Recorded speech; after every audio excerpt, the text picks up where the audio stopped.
Account subject के अंदर हमारा एक जो इंपॉर्टेंट चैप्टर है जिसका की नाम है accounting for non trading concern, या फिर इसी चैप्टर को हम कहते हैं accounting for non profit concern. Non profit concern की जगह पर ऑर्गेनाइजेशन वर्ड भी यूज करें। अब ये एक ही चैप्टर है बट दो अलग अलग टाइप के टाइटल्स आपको देखने को मिल सकते हैं।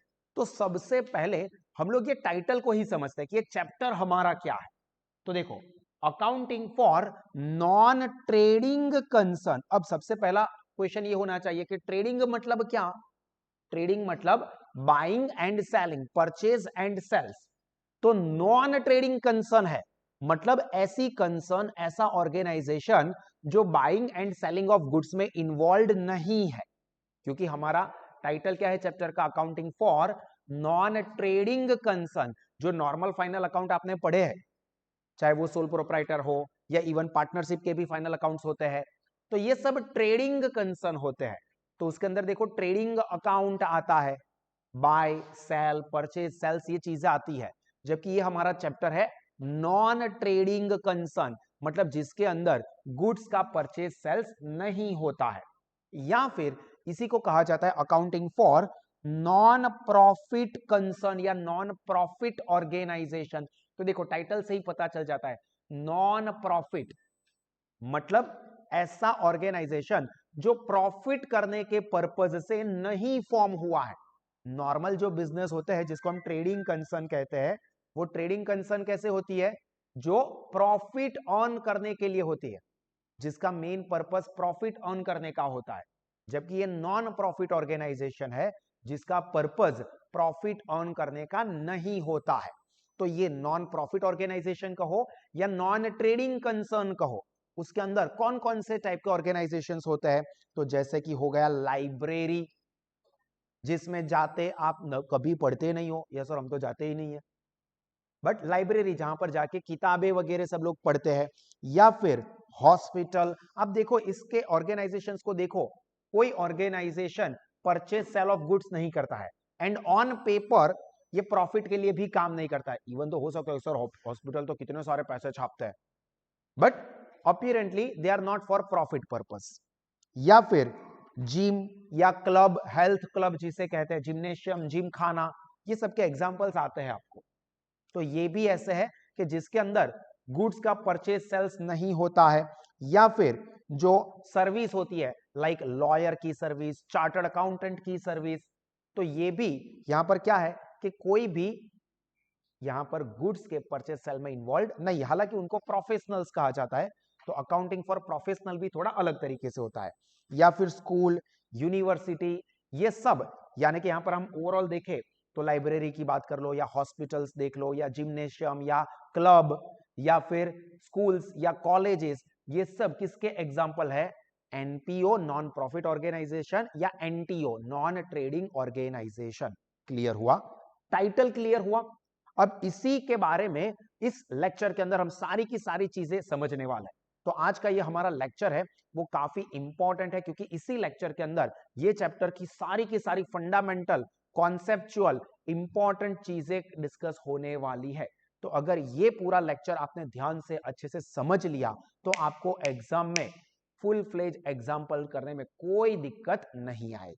Clear? So let's start. First of all, I welcome all the students to Sahas Institute of Commerce, your own personalized high-tech digital classes. आप सब लोग अपने पास जो बुक दी है हमारी अकाउंट की, वो बुक ले लीजिए। बुक के अंदर आप ओपन करोगे, पहले थ्योरेटिकल कॉन्सेप्ट्स को हम लोग समझते हैं। इतना ज्यादा रट्टेबाजी नहीं करना है, सिर्फ समझना है, ठीक है। थ्योरेटिकल कॉन्सेप्ट है, उसको समझना है। तो देखो सबसे पहले मीनिंग, जो मैंने ऑलरेडी आपको समझा दिया कि एनपीओ या एनटीओ क्या है, वही चीज, द कंसर्न और firm which are not working to earn profit, underline करना, टिक करना, not working to earn profit, तभी तो उसको एनपीओ कहेंगे, नॉन प्रॉफिट ऑर्गेनाइजेशन कहेंगे। बट अब ये पता चला कि सर प्रॉफिट का पर्पस नहीं है, तो फिर स्टार्ट ही क्यों किया ये ऑर्गेनाइजेशन, कुछ ना कुछ तो पर्पस होगा ना। प्रॉफिट अर्न करने का पर्पस नहीं है तो फिर काय के लिए किया, तो हो सकता है कि इसका पर्पस हो सोशल सर्विस, समाज सेवा, welfare of the members of organisation, जो मेंबर बने हैं उस ऑर्गेनाइजेशन के, लाइक जिम्नेशियम या हेल्थ क्लब के मेंबर बने हो, तो उनका हेल्थ अच्छा हो, ये पर्पस हो सकता है। या protect the interest of the member and also for promoting sports, academics, culture etcetera. मतलब प्रॉफिट के अलावा और कोई पर्पज से ये ऑर्गेनाइजेशन फॉर्म होता है, चाहे वो मेंबर के बेटरमेंट का हो, सोशल वेलफेयर करने का हो, या फिर स्पोर्ट्स, एकेडमिक्स यानी कि एजुकेशन, कल्चर, इन सबको प्रमोट करने का मकसद भी हो सकता है। फॉर एग्जाम्पल जो हमने ऑलरेडी देख लिया, स्पोर्ट्स क्लब हो गए या ट्रेड एसोसिएशंस होते हैं। ट्रेड एसोसिएशन का एग्जांपल चैम्बर ऑफ कॉमर्स, जो कि एक तरह का ट्रेड एसोसिएशन होता है, जिनका पर्पस क्या होता है कि वो एसोसिएशन के जो मेंबर्स है उनके इंटरेस्ट को प्रोटेक्ट करे, उनके अच्छाई के लिए काम करे। या फिर हॉस्पिटल्स या educational institutes like school, college, university etcetera, library, gym खाना एटसेट्रा, ये सब इसके एग्जांपल है जो मैंने अभी आपको आगे समझाया।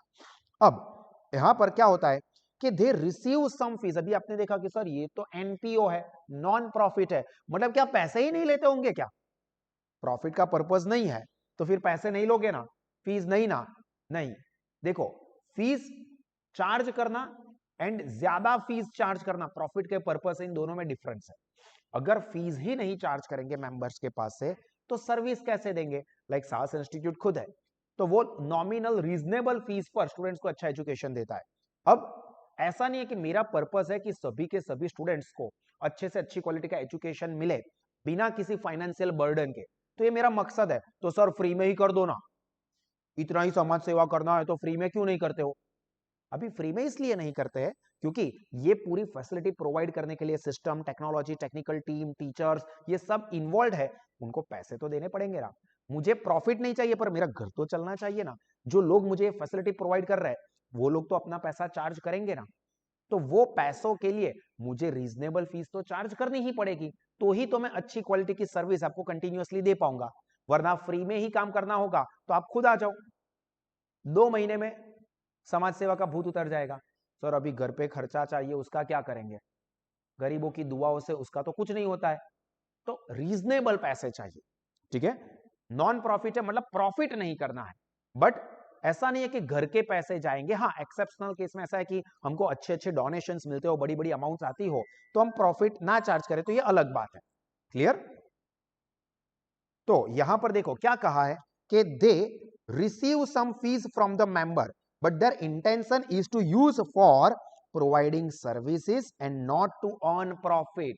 मतलब के ये जो एनपीओ है वो पैसे चार्ज करेंगे, लेंगे, बट वो पैसों का पर्पस क्या होगा, उसका इस्तेमाल क्या होगा कि जो मेंबर्स है उनको और अच्छी फैसिलिटीज दे।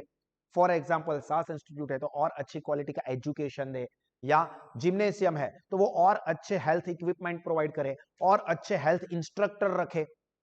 तो ये उनका पर्पस होता है कि भाई जो भी पैसा आएंगे उसका इस्तेमाल जो मेंबर है उनके ही बेटरमेंट के लिए किया जाएगा। क्लियर हुआ? बेसिक चीजें समझ में आई। अभी उसकी कैरेक्टरिस्टिक्स या फीचर्स कहो या एट्रीब्यूट्स कहो या एलिमेंट्स कहो, मतलब लाक्षणिकता, तो ये सिर्फ आपके रेफरेंस के लिए, जानकारी के लिए, तो क्विकली एक बार इसको समझ लो कि पहला तो पर्पस क्या होता है सर्विस का, जो हमने आगे ही देख लिया कि प्रॉफिट पर्पस ही नहीं है, एनपीओ है, नॉन प्रॉफिट ऑर्गेनाइजेशन है, तो प्रॉफिट तो करना ही नहीं है, तो क्या करना है? सेवा, समाज की सेवा, तो सर्विस पर्पस होता है। ट्रेडिंग अकाउंट आएगा क्या? ट्रेडिंग मतलब क्या? Buying selling, purchase sale. ये एनपीओ या non trading concern buying selling of goods में इन्वॉल्व होते हैं। जिम्नेशियम है, हेल्थ क्लब है, लाइब्रेरी है, तो ऐसा करते हैं किताबें खरीदते हैं और किताबें बेचते हैं।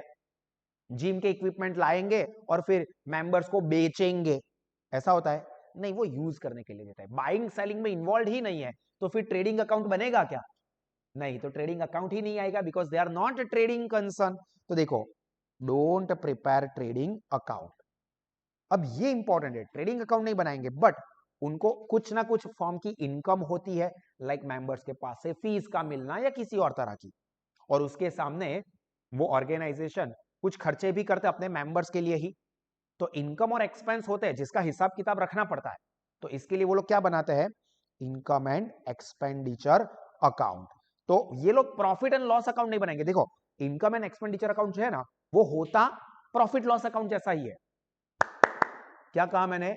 जो इनकम एक्सपेंडिचर अकाउंट होता है ना, वो होता प्रॉफिट एंड लॉस अकाउंट जैसा ही है। मतलब लेफ्ट साइड पर एक्सपेंसेस आएंगे, राइट साइड पर इनकम आएगी, बट उसको प्रॉफिट एंड लॉस अकाउंट नहीं कहेंगे। पूछो क्यों? क्योंकि उसका पर्पस प्रॉफिट करने का तो है ही नहीं। तो अगर मैं पी एंड एल अकाउंट लिखूं कि मैं प्रॉफिट एंड लॉस अकाउंट बना रहा हूं, और क्या हुआ, उसका रिजल्ट क्या होता है, या तो प्रॉफिट या लॉस, और मैं तो प्रॉफिट के लिए काम ही नहीं करता हूं, तो ये कैसा हुआ? तो यहां पर क्या होता है कि उसको प्रॉफिट एंड लॉस अकाउंट नहीं, बल्कि क्या नाम दिया जाता है? Income and expenditure account. Clear? इसके साथ साथ एक अकाउंट इंपॉर्टेंट होता है, that is receipt and payment account. ये इंपॉर्टेंट होता है। This is like a cash book. Cash book आप पढ़ चुके हो, रोकड़ made, 1 columnar cash book, 2 columnar cash book, 3 columnar cash book. तो कैश बुक में क्या होता है कि लेफ्ट साइड पर सारे रिसीट्स होते हैं, राइट साइड पर सारे पेमेंट होते हैं। उसी तरह से एनपीओ या एनटीओ में भी क्या होता है कि ऑर्गेनाइजेशन को कुछ पैसे मिलते हैं और कुछ पैसे वो पे करते हैं। इनकम एक्सपेंस अलग है, रिसीट एंड पेमेंट अलग है, जो कि आगे इसी सेशन में मैं दोनों अकाउंट के बारे में समझाऊंगा। फॉर्मेट समझेंगे, उसके अंदर वो चीज आने ही वाली।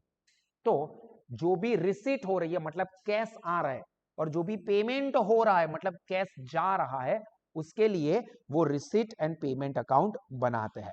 And this is like a cash book, जो कि मैंने आपको बताया। और इसके साथ साथ वो अपनी बैलेंस शीट तो बनाते ही है, क्योंकि बैलेंस शीट क्या बताती है? कोई भी ऑर्गेनाइजेशन की पोजीशन, असेट और लायबिलिटी की क्या सिचुएशन है। तो चाहे वो ट्रेडिंग कंसर्न हो जो प्रॉफिट के पर्पस से बनी हो, उसको भी अपनी पोजीशन जाननी है।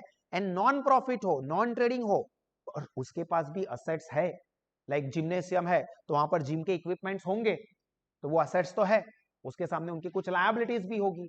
तो वो स्टेटस क्या है वो जानने के लिए ये एनपीओज भी बैलेंस शीट तो बनाएंगे। तो यहां पर आपको मेनली 3 अकाउंट या 3 टेबल के बारे में सुनने को आएगा, जो कि आगे हमें एग्जांपल में यूज भी करना होगा। एक रिसीट पेमेंट अकाउंट सुनने को मिलेगा, एक इनकम एंड एक्सपेंडिचर अकाउंट, और तीसरी आएगी बैलेंस शीट। अब कैपिटल फंड नेक्स्ट टर्म, जो कि हम आगे टर्मिनोलॉजी में भी डिस्कस करेंगे। अब कैपिटल फंड क्या है? तो देखो कैपिटल क्या है ये पता होना चाहिए। ट्रेडिंग कंसर्न में जो ओनर होता है, मतलब जो स्टार्ट कर रहा है वो ऑर्गेनाइजेशन, वो जो भी कैश, असेट्स या गुड्स बिजनेस में लाता है, उसको कैपिटल कहते हैं। आज से हजारों साल पहले कैपिटल की डेफिनेशन में ये चीज आ चुकी थी। धंधानो मालिक धंधामा जे पण रोकड़ माल मिलकत लावे तेने कैपिटल कहवाय, ट्रेडिंग कंसर्न में। अब नॉन ट्रेडिंग कंसर्न में उसी कैपिटल को कहा जाता है कैपिटल फंड। देखो capital of non trading concern is called capital fund, या फिर दूसरा नाम है उसका परमानेंट फंड। उसके बाद सब्सक्रिप्शन, प्रोनाउंसिएशन में ध्यान रखना, सब्सक्रिप्शन। हालांकि आजकल ये वर्ड बहुत ही कॉमन है। प्लीज गाइस मेरी चैनल को लाइक करें, सब्सक्राइब करें, फॉलो करें, शेयर करें। सब्सक्रिप्शन, तो ये वर्ड आपके लिए नया नहीं है। अब सब्सक्रिप्शन मतलब यहां पर एक तरह से फीस पे करके मेंबरशिप लेना, कि आप फॉर एग्जांपल साहा साहब का सब्सक्रिप्शन ले लो, मतलब मेंबरशिप ले लो। सिंपल, समझ में आ रहा है? ये वर्ड्स आपने सुने हुए ही है। तो देखो the fees received from the members is called subscription and it is the main income of non trading concern. जैसे साहा स्मार्ट स्टडीज ऐप है, तो क्या कहते हैं हम कि भाई आप ये एप्लीकेशन का सब्सक्रिप्शन ले लो, बहुत ही नॉमिनल फीस में, क्या बढ़ाया, फीस में आपको अच्छी क्वालिटी का एजुकेशन मिलेगा। तो ये क्या है, मेंबर्स के पास से जो फीस लेते हैं नॉन ट्रेडिंग कंसर्न, उसको हम क्या कहते हैं, सब्सक्रिप्शन। बोलो समझ में आया यहां तक सब लोगों को? एवरीवन इज क्लियर यहां तक की चीजें? ऑनलाइन में सबके थम्स अप आ गए हैं, वेरी गुड।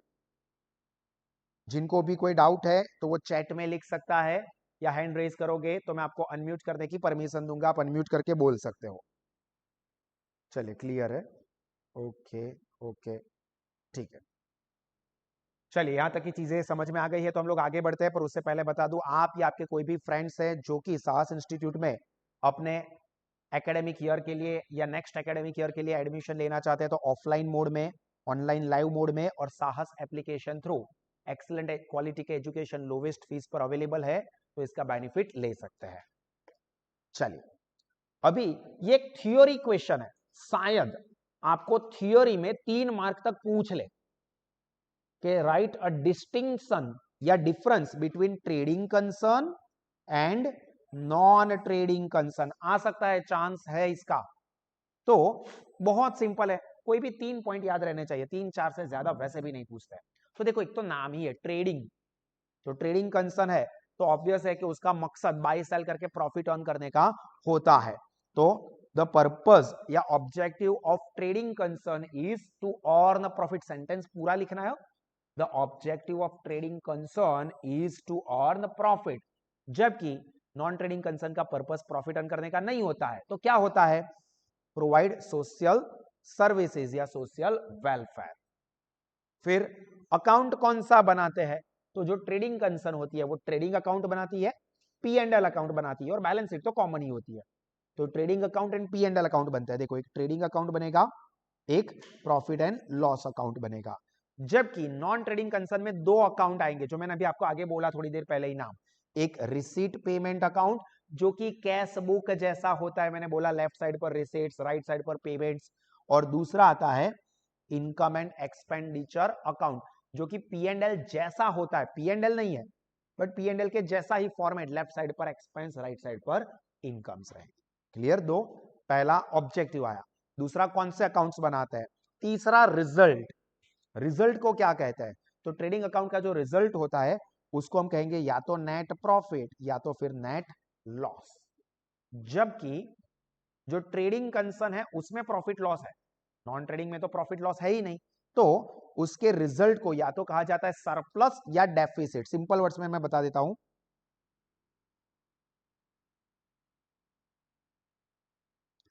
अब सरप्लस का मतलब क्या होता है? Excess of income over expense, मतलब के इनकम का खर्चों से ज्यादा होना। मतलब के नॉन ट्रेडिंग कंसर्न है, जिम खाना है, उसके पूरे साल की इनकम हुई फॉर एग्जांपल 18 लाख रुपए, और उनके एक्सपेंसेस हुए 15 लाख रुपए। तो इनकम 18 लाख, एक्सपेंस 15 लाख, तो इनकम एक्सपेंस से कितनी एक्सेस हुई, ज्यादा हुई? 3 लाख। तो ये जो 3 लाख का रिजल्ट है उसको बोलेंगे एक्सेस ऑफ इनकम। इनकम ज्यादा निकली ओवर एक्सपेंसेस। 18 लाख रुपए इनकम, 15 लाख एक्सपेंस, तो एक्सपेंस से इनकम कितनी एक्सेस ज्यादा निकली? 3 लाख। तो वो रिजल्ट होगा, जिसको हम सरप्लस भी कह सकते हैं। क्लियर? एंड दूसरा उसका ऑपोजिट, एक्सपेंस ज्यादा हो, इनकम कम हो, तो उसको बोलेंगे excess of expense over income. मतलब खर्चे ज्यादा, इनकम कम। फॉर एग्जांपल जिम खाना की इनकम 18 लाख हुई है बट एक्सपेंस हो गए 20 लाख, 20 लाख। तो क्या ज्यादा हो गया? एक्सपेंस। तो excess of expense over income, और उसको डेफिसिट भी कह सकते हैं। ठीक है? तो अगर पूरा लंबा वर्ड यूज नहीं करना है तो सरप्लस एंड डेफिसिट, या फिर excess of income over expense, और अगर नेगेटिव है तो excess of expense over income. Clear? Then source of income क्या होता है? मेन सोर्स ऑफ इनकम, यहां पर मेन सोर्स ऑफ इनकम। तो जो ट्रेडिंग कंसर्न होती है उसमें सबसे बड़ी इनकम की अमाउंट क्या होती है? सेल्स की। याद करो, ट्रेडिंग अकाउंट में क्रेडिट साइड पर बड़ी अमाउंट सेल्स की आती थी, तो सेल्स ऑफ गुड्स। जबकि नॉन ट्रेडिंग कंसर्न तो सेल ऑफ गुड्स में इन्वॉल्व ही नहीं है, तो फिर वहां पर आएगा सब्सक्रिप्शन ऑफ मेंबर्स, जो कि मोस्ट कॉमन होता है, जिसको हम कहते हैं फीस फ्रॉम मेंबर। या फिर कुछ डोनेशन या चैरिटी वगैरह मिल जाए, क्योंकि हम लोग समाज सेवा कर रहे हैं, तो आगे आएगा डोनेशन क्या है, चैरिटी क्या है। पर हमको कुछ डोनेशन मिलता है, धर्मादा कुछ मिलता है, तो वो भी हमारे लिए एक तरह की इनकम होती है। और ये तो हमें पता ही है, कैपिटल एंड कैपिटल फंड। तो जो ओनर इन्वेस्टमेंट करता है बिजनेस में उसको कहते हैं कैपिटल, एंड जो कैपिटल ट्रेडिंग कंसर्न में कहते हैं उसी को नॉन ट्रेडिंग कंसर्न में कहते हैं कैपिटल फंड, जो कि हमने आगे ही डिस्कस कर लिया। तो पहले 3 पॉइंट मोस्ट कॉमन और सिंपल है, वो याद रखोगे तो चलेगा। क्लियर? चलो एक बार जल्दी से क्विकली ये फॉर्म जो टेबल है यानी कि डिफरेंस है, इसको माइंड में फिट कर दो। थियोरी में शायद आ सकता है, शायद। ऑनलाइन वाले ऑफलाइन वाले सभी स्टूडेंट्स ये रिफर कर लेंगे। चलिए यहां तक की चीजें क्लियर। चलिए अभी हम लोग इसके बाद आगे का जो कॉन्सेप्ट है वो डिस्कस करना स्टार्ट करते हैं, जिसके अंदर हम लोग कुछ टर्मिनोलॉजीज टर्म्स डिस्कस करेंगे, वर्ड्स जो कि ये नॉन ट्रेडिंग कंसर्न में आपको देखने को मिलेंगे। देखो अभी तक का जो हमने अकाउंट पढ़ा है ना, वो सब ट्रेडिंग कंसर्न का पढ़ा है, तो मेजोरिटी उसके वर्ड्स है उसके बारे में आपको पता है। बट नॉन ट्रेडिंग कंसर्न ये पहली बार पढ़ रहे हो, तो उसके अंदर कुछ नए नए वर्ड्स देखने को मिलेंगे कुछ। तो वो वर्ड्स क्या है उसकी हम लोग क्विकली समझ ले लेते हैं। ये भी रेफरेंस के लिए एक्सट्रीम केस में कोई स्पेसिफिक वर्ड को टर्मिनोलॉजी को एक्सप्लेन करने के लिए पूछ सकते हैं, but chances are very less. जिसमें सबसे पहला होता है कैपिटल फंड या परमानेंट फंड, जो कि हमने आगे ही डिस्कस किया कि जो ट्रेडिंग कंसर्न होती है उसमें ओनर जो पैसा लाता है कैश असेट्स और गुड्स, उसको हम कैपिटल कहते हैं।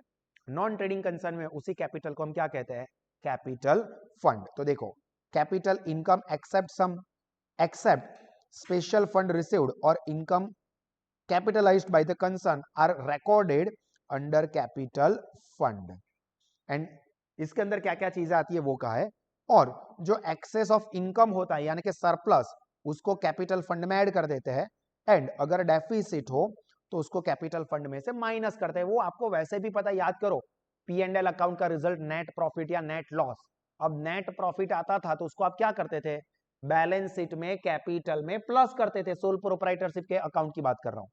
और अगर नेट लॉस हो तो उसको कैपिटल में से माइनस करते थे। सेम चीज यहां पर, अब यहां पर नेट प्रॉफिट की जगह पर वर्ड यूज होता है सरप्लस, तो सरप्लस को कैपिटल की जगह पर यहां पर वर्ड यूज होता है कैपिटल फंड। तो कैपिटल फंड में क्या करेंगे, प्लस। और अगर डेफिसिट निकली तो उसको कैपिटल फंड में से क्या कर देंगे, डिडक्ट, यानी कि माइनस। डिडक्ट माइनस लेस एक ही मतलब हुआ। क्लियर। चलिए उसके बाद है सब्सक्रिप्शन और मेंबरशिप फीस, जो कि मैंने आपको आगे भी समझाया। कई बार आपने मेरे ही मुंह से ये वर्ड सुने हैं कि सास एप्लीकेशन का सब्सक्रिप्शन ले लो, बहुत ही कम फीस में आपको अच्छा पढ़ना मिलेगा।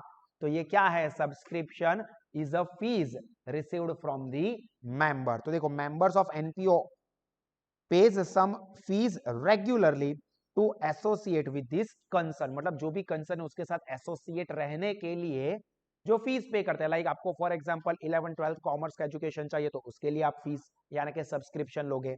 आपको कॉलेज के लिए पढ़ना है तो कॉलेज के लिए सब्सक्रिप्शन लोगे। आपको प्रोफेशनल कोर्स करना है तो प्रोफेशनल कोर्स का सब्सक्रिप्शन लोगे। मतलब आप ऑर्गेनाइजेशन या कंसर्न के साथ जुड़े रहने के लिए कुछ फीस पे करते हो, मेंबरशिप फीस, जिसको हम कहते हैं subscription. And it is the main income of NPO, non profit organization की मेन इनकम ये सब्सक्रिप्शन की ही होती है। याद रखना ये सब्सक्रिप्शन जो होता है वो कहां रिकॉर्ड होता है, इनकम एंड एक्सपेंडिचर अकाउंट में क्रेडिट साइड पर। ठीक है, अभी फॉर एग्जांपल जिम है तो जिम में आपको मेंबरशिप लेनी है तो उसके लिए आप मेंबरशिप फीस पे करते हो जिम को, तो जिम के एंगल से उनको सब्सक्रिप्शन मिला। सब्सक्रिप्शन मिला वो उनकी इनकम है। इनकम कहां आएगी, इनकम एंड एक्सपेंडिचर अकाउंट में क्रेडिट साइड पर। जो हमने पी एंड एल अकाउंट करते थे तो कोई भी इनकम क्या करते थे, पी एंड एल में क्रेडिट करते थे। यहां पर पी एंड एल की जगह पर क्या आने वाला है, इनकम एंड एक्सपेंडिचर अकाउंट। तो इनकम एंड एक्सपेंडिचर अकाउंट में क्रेडिट साइड पर। चलिए उसके बाद एडमिशन फीस और एंट्रेंस फीस। अभी ये है ना अलग अलग तरह से ट्रीट हो सकते हैं, एडमिशन फीस या एंट्रेंस फीस। कई बार आप स्कूल में एडमिशन लेते हो तो क्या होता है, एक जो मेंबरशिप फीस होती है, रेगुलर फीस होती है, वो अलग होती है। और आप पहली बार जुड़ रहे हो ना तो उसके लिए आपको एडमिशन फीस पे करनी पड़ेगी। मतलब फॉर एग्जांपल स्कूल की फीस है हर साल 5-5 हजार रुपए, बट आप पहली बार ये स्कूल में एडमिशन ले रहे हो तो एडमिशन फीस 1,000 रुपया अलग रहेगी। तो ऐसा होता है। तो to be a member of NPO member has to pay admission fee और entrance fee. Now this admission fee can be treated either as capital income और रेवेन्यू इनकम। वो बोला होगा कि किस तरह से उसको ट्रीट करना है। अभी नॉर्मल केस में उसको हम यहां पर ट्रीट करेंगे एज रेवेन्यू इनकम। हालांकि मैंने कहा कि आपको एग्जांपल में इंस्ट्रक्शन दी होगी। देखो sometimes as per the instruction given in the example some part is considered as capital income and some part is considered as revenue income. मतलब एग्जांपल में ऐसा दे कि एंट्रेंस फीस 5,000 है, उसमें से ऐसा बोला कि 60% इज टू बी कैपिटलाइज्ड, मतलब 60% फीस को कैपिटलाइज्ड कर देना है, मतलब उसको कैपिटल इनकम समझना है, और बाकी का 40% रेवेन्यू। अब कैपिटल इनकम क्या है, रेवेन्यू इनकम क्या है, ये पता है। कैपिटल इनकम जो कि रेगुलर नहीं मिलती है, कभी कभार मिलती है, जबकि रेवेन्यू इनकम जो बार बार होती है। क्लियर? तो यहां पर ये जो एंट्रेंस फीस है या एडमिशन फीस है वो कैपिटल इनकम भी ट्रीट हो सकती है, रेवेन्यू इनकम भी ट्रीट हो सकती है। ऐसा भी कर सकते हैं कि कुछ पार्ट कैपिटल कुछ पार्ट रेवेन्यू, वो डिपेंड करता है एग्जाम्पल में आपको क्या इंफॉर्मेशन दी हुई है। पर अगर कुछ इंफॉर्मेशन ना दी हो तो it is treated as revenue income and recorded in income and expenditure account credit side, just like subscription। Subscription में क्या था, इनकम एक्सपेंडिचर क्रेडिट, उसी तरह से एडमिशन फीस या एंट्रेंस फीस को भी इनकम एक्सपेंडिचर में क्रेडिट, बट उसमें पॉसिबिलिटी है कि कोई इंफॉर्मेशन या एडजस्टमेंट दे दे कि भाई इतना पार्ट कैपिटलाइज्ड करो। तो अगर कैपिटल इनकम हो गई तो उसकी ट्रीटमेंट अलग। याद है कैपिटल इनकम कहां रिकॉर्ड होती है, कैपिटल एंड रेवेन्यू नेचर के आइटम में हमने देखा था, यस बैलेंस शीट में आती है, एग्जैक्टली। चलिए उसके बाद लाइफ मेंबरशिप फीस। अभी देखो मेंबरशिप फीस आपने वर्ड सुना होगा, और कोई बार आपने लाइफ मेंबरशिप फीस भी वर्ड शायद सुना हो, डिपेंड करता है अगर आप कोई क्लब में या वहां पर गए हो तो। लाइक फॉर एग्जांपल आप स्विमिंग पूल में जाते हो, जो म्युनिसिपल कॉर्पोरेशन के भी होते हैं उसमें भी, या जो प्राइवेट भी हो, तो उसमें ऐसा होता है या तो आप मेंबरशिप फीस पे करो 3 महीने की, 6 महीने की, 1 साल की, या कोई ऐसा भी ऑफर करता है कि लाइफ टाइम मेंबरशिप फीस, एक बार आप 10,000 भर दो, जब तक आप जियोगे तब तक आप इसके मेंबर रहोगे। क्लब महिंद्रा की लाइफ मेंबरशिप फीस पे कर दो 1.5 लाख रुपए या 2 लाख रुपए या जो भी है 5 लाख रुपए, तो आप इस क्लब के लाइफ टाइम मेंबर बन गए। तो ये मेंबरशिप फीस जो है इनकम हुई, बट क्या वो बार बार रेगुलरली मिलेगी? लाइफ मेंबरशिप फीस है, लाइफ में एक ही बार रहती है, तो फिर वो क्या हो जाएगी, कैपिटल इनकम। तो देखो instead of making payment of fees regularly और annually, some member prefers to make full payment of predetermined membership fees to the concern. अब ये कैपिटल नेचर की हो गई क्योंकि ये तो लाइफ टाइम मेंबरशिप फीस है, तो वो बैलेंस शीट में लायबिलिटी साइड पर कैपिटल फंड में ऐड कर दी जाती है, उसको ट्रीट किया जाता है कैपिटल इनकम, क्योंकि वो रेगुलर नेचर की नहीं है, तो वो कैपिटल इनकम। अगर रेगुलर नेचर की इनकम हो like normal membership fees, subscription, तो वो रेवेन्यू इनकम, फिर वो इनकम एक्सपेंस में क्रेडिट साइड पर। लाइफ मेंबरशिप फीस एक ही बार आने वाली है उस मेंबर के पास से, तो बैलेंस शीट में लायबिलिटी साइड कैपिटल फंड में प्लस। अब कोई ये तिकड़म ना लगाए सर पर अलग अलग मेंबर्स के पास से तो ऐसी life time membership fees concern को मिल ही सकती है ना, तो उसके लिए तो रेगुलर हो गई ना। भाई वो मेंबर के पास एक ही बार मिलेगी, तो वो एक ही बार होने वाली है, फिर सोर्स चेंज हो गया, फिर दूसरा मेंबर आया, तो वो भी कैपिटल नेचर ही ट्रीट किया जाता है। क्लियर? चलिए देन डोनेशन या चैरिटी, जिसकी अपने को बहुत जरूरत है, आप चाहो तो दे सकते हो, या आगे चल के सक्सेसफुल बनो, अच्छे पैसे वाले बिजनेसमैन बनो, करोड़ों अरबों रुपए कमाओ, तो थोड़े कुछ लाख करोड़ दे के जाना। तो डोनेशन, चैरिटी क्या है, it is like some amount given by a person to NPO, कि यार अच्छा काम कर रहे हो। फॉर एग्जांपल हम यहाँ पर बच्चों को अच्छा पढ़ाने का काम प्रोवाइड करते हैं, फीस नॉमिनल रखते हैं। अभी फॉर एग्जांपल ऐसा हुआ कि टाटा कंपनी की नजर गई कि यार ये बहुत अच्छा काम कर रहे हैं, या विप्रो अजीम प्रेम जी उनकी नजर गई, या अपने फेवरेट अदानी, हमने तो ऐसा तिकड़म तिकड़म करके बहुत पैसे कमाए, बट समाज सेवा भी करनी चाहिए, तो एक काम करते, ये लोग अच्छा काम करते हैं ना, तो उनको डोनेशन देते हैं, भाई तुम अच्छा काम करते रहो। तो देखो donation is treated as capital income and added in capital fund. Donation ये कैपिटल इनकम के तौर पर ट्रीट करते हैं, कैपिटल फंड में ऐड करते हैं। पर ध्यान से सुनना, if donation is received on regular basis, तो अब रेगुलर हो गई तो वो रेवेन्यू इनकम, तो रेवेन्यू इनकम हो गई तो फिर वो इनकम एंड एक्सपेंडिचर अकाउंट में क्रेडिट साइड पर। ठीक है, तो वो भी डिपेंड करता है एग्जांपल में क्या बोला है, डोनेशन सिर्फ लिखा है या डोनेशन रेगुलरली रिसीव होता है, सिर्फ डोनेशन है तो capital income and balance sheet में कैपिटल फंड में प्लस। पर अगर रेगुलर डोनेशन रिसीव हो रहा है, अदानी ने फिक्स किया है कि हर साल मेरे 10% तो सास को ही जाएंगे, उनको डोनेशन देंगे, तो वो रेगुलर बेसिस पर मिलता हो तो फिर वो रेवेन्यू इनकम, फिर वो चला जाएगा इनकम एंड एक्सपेंडिचर में क्रेडिट साइड पर। क्लियर हुआ? डोनेशन रिसीव्ड, अब ये ध्यान से समझना, डोनेशन में भी अलग अलग टाइप है, सिर्फ डोनेशन लिख के दिया अलग चीज है। Donation received for some specific purpose,